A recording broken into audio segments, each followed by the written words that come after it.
ধরি মাছ না সুই পানি। যারা ভাবছেন বিজনেস করে সফল হবেন কিন্তু আপনি ট্রেনিং করবেন না, আপনি প্র্যাকটিস করবেন না, বিজনেস বিষয়ে জানবেন না, বুঝবেন না, আপনি ভালো লিডার হবেন, ভালো সেলস করবেন, ভালো একটা টিম হবে, বাট এটা আসলে ওই যে ঘুমে ঘুমে স্বপ্ন, ঘুমের মধ্যে এটা হবে, তাছাড়া বাস্তবে এটা হবে না।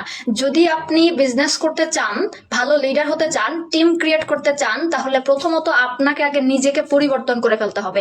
নিজেকে পরিবর্তন কিভাবে করা যায়? ট্রেনিং এর মধ্যে থেকে আপনি ট্রেনিং করবেন এবং লিডারের সাথে কমিউনিকেশন করবেন। যদি আপনি আপনার লিডারের সাথে কমিউনিকেশন করেন রেগুলার, দেখবেন আপনি পরিবর্তন হচ্ছেন। সিম্পল একটা উদাহরণ যদি দেই, আমরা যখন জন্ম নেই তখন কি আমরা খাওয়া শিখেছি? আমাদের খাওয়া শিখিয়েছে বাবা মা। আমরা কি কথা বলতে পারতাম? আমাদের সাথে কথা বলতো, বলো মা, বলো বাবা, বলো। এই যে কথা বলা, ওই সময় কিন্তু আমাদের লিডার বাবা মা ছিল। তার মানে তারা শিখিয়েছে বিধায় আমরা বলতে পেরেছি। আপনাকে বিজনেসে এনেছে যে, সেই আপনার গুরু, সেই আপনার পিতামাতা। সুতরাং তাকে মান্য করেন, সে যা বলে সেইভাবে করেন, দেখবেন যে আপনি সব থেকে ভালো লিডার হবেন। আপনি কথা বলা শিখে যাবেন, বিজনেস শিখে যাবেন, শুধুমাত্র লিডারের কথা মান্য করেন।